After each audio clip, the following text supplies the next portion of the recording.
Assalamualaikum warahmatullahi ta'ala wabarakatuh, and good day everyone, especially to our instructor Ma'am Camaria Parido. So good day ma'am, and Assalamualaikum warahmatullahi ta'ala wabarakatuh. So today we are the reporters of the chapter 9 of the Rizal's life and work. So our title for today is the Philippines a century hence, or the Filipinas dentro de 100 años. So first, I am Heria Enoch from BSED 2A together with my group members, Mrs. Basha Herpandang and Miss Rayhana Salim. So, itong topic namin na ito is i-summarize lang namin siya. So, the introduction. So, Philippines a Century Hence was an essay written by Dr. Jose Rizal. So, it was published in La Solidaridad during September 1889 to January 1891. So, Philippines a Century Hence ito yung sanaysay na isinulat ni Dr. Jose Rizal na it was published in La Solidaridad noong September 1889 to January 1890. So, originally called Filipinas dentro de 100 años. So, original tinatawag ito na Philippines within 100 years. So, yan yung ibig sabihin ng Filipinas dentro de 100 años. So, it was written to foretell Dr. Jose Rizal visions of the future 100 years beyond his time or Rizal's era. So, ito ay sinulat upang hulaan si Dr. Jose Rizal ng mga pangitahin sa hinaharap 100 taon na lampas sa kanyang panahon or sa kanyang Rizal's era. So, as said, Rizal believed that it was time to remind the Spanish time that the circumstances that ushered in the French Revolution could have a telling effect for her in the Philippines. So, in order to read the destiny of a people, it is necessary to open the book of its past. He is not actually prophesying. Instead, he was telling in his article was but an analysis. So, Rizal just carefully observed the present and past situation of our dear motherland and from then predicted our future. So, upang mabasa ang kapalaran ng isang tao is kailangan buksan ang aklat ng mga nakaraan nito. So, hindi talaga siya nanghuhula sa halip. Ang sinabi niya ay sa kanyang artikulo or sa kanyang article ay isang pagsusuri lamang na maingat na naobserbahan ni Rizal ang kasalukuyan at nakalipas na sitwasyon ng ating mahal na inang bayan at mula noon ay hulaan ang ating kinabukasan. So, let's proceed na sa mga possible na reasons of Rizal upon writing this essay. So, yung mga possible na dahilan ni Rizal sa pagsulat ng sanaysay na ito is installing fear on the current regime of Spanish tyranny for them to fly away from other country, or sa paglalagay ng takot sa kasalukuyang regime ng paninila mga Espanyol para lumipad sila palaya sa ibang bansa. So, expressing sadness and failure that even if Spain let loose hold of the Philippines, so there will be other countries in the world that are ready to take hold of our country. So, nagpapahayag ng kalungkutan at kabiguan na kahit pakawalan ng Espanya ang Pilipinas, may iba pang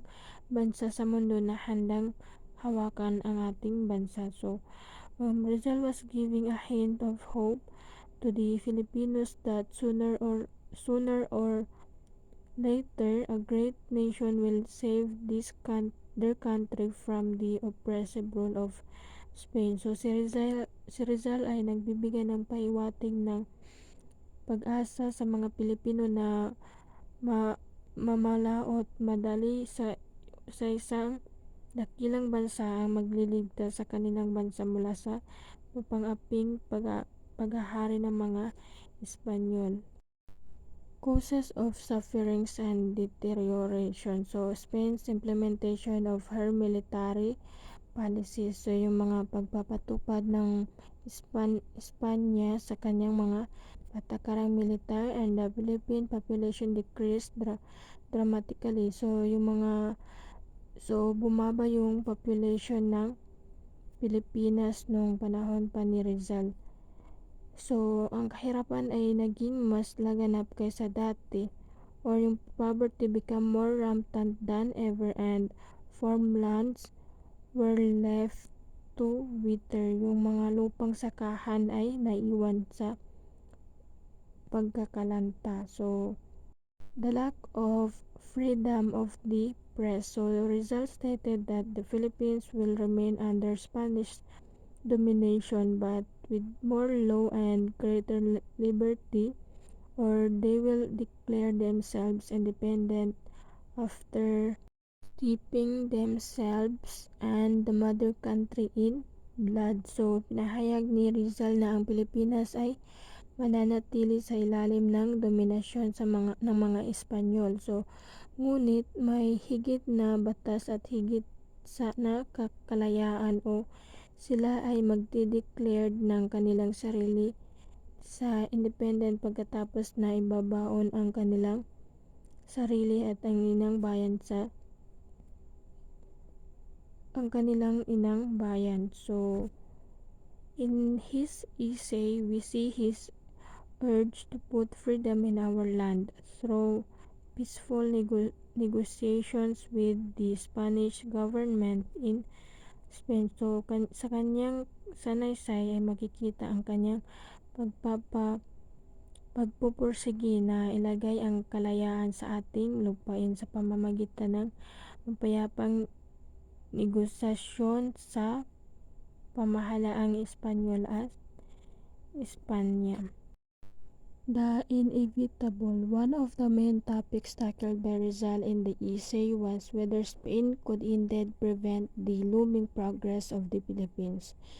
So, despite the corruption and deterioration brought about by the colonizers to Philippines. So, ito yung mga hindi maiiwasan na isa sa mga pangunahing paksang tinalakyan ni Rizal sa sanaysay na ito ay kung mapipigilan nga ba ng mga Espanya ang nagbabadyang pag-unlad ng Pilipinas. So, kabilang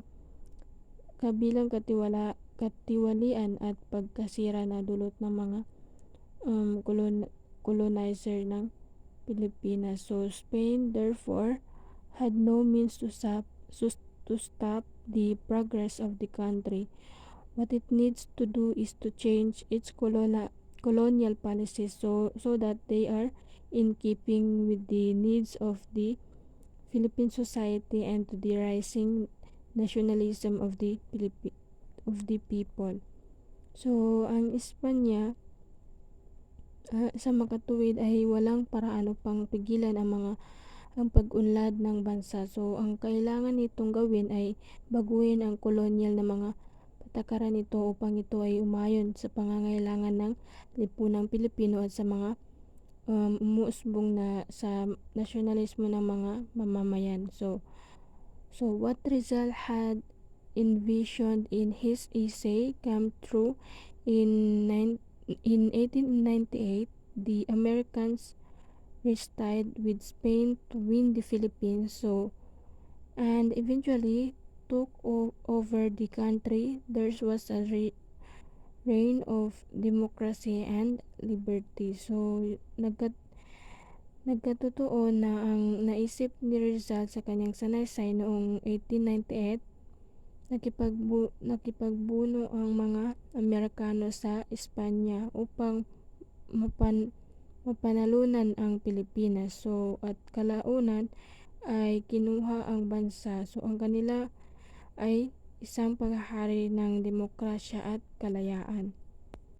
So now let's proceed to the Rizal's prophecies. So 5 decades after Rizal's death, the Philippines gained her long-awaited independence. So this was in fulfillment of what he had written in his essay. So 5 decades o 5 dekada yung pagkamatay ni Rizal is natamo ng Pilipinas ang kanyang pinakahihintay na kalayaan. So ito ay bilang katuparan ng kanyang isinulat sa kanyang sanaysay. So history does not record in its annals any lasting domination by one people over another of different races of diverse usages and costumes of opposite and divergent ideas. So one of the two had the yield and succumb. So hindi itinala ng kasaysayan sa mga talaan nito ang anumang pangmatagalang dominasyon ng isang tao sa iba. So iba't ibang lahi ng magkakaibang paggamit at kaugalian ng magkakasalungat at magkakaibang idea. So, ito yung one of the two had to yield and succumb. And that's all for today. So, thank you for listening and thank you for watching. So, dito na po nagtatapos ang aking report. So, to be continued na po ni Mrs. Basha Herpandang.